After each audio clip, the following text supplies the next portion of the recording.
O Monte da Fracha buliu esta mañá de actividade. Un cento de alumnos e alumnas do Colexio Vilaverde de Mourente inauguraron o proxecto O Bosque da Esperanza. Estuvimos plantando árbores. O que máis me gustou foi plantar os árbores. Pois le damos un pouco.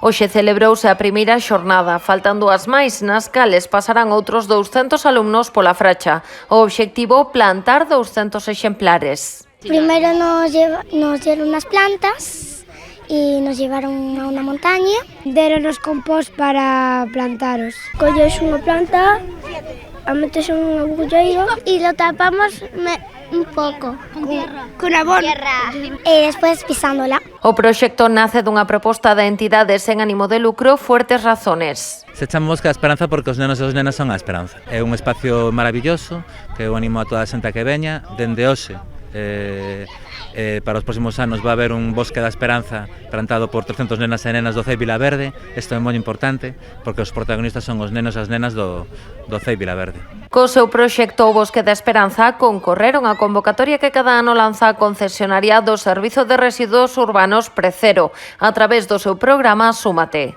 Este es el pistoletazo de salida de uno de los 10 primeros proyectos ganadores del programa Súmate. Aquí nuestros empleados, a través de su donación, de su salario mensual, financian proyectos que después se van a desarrollar.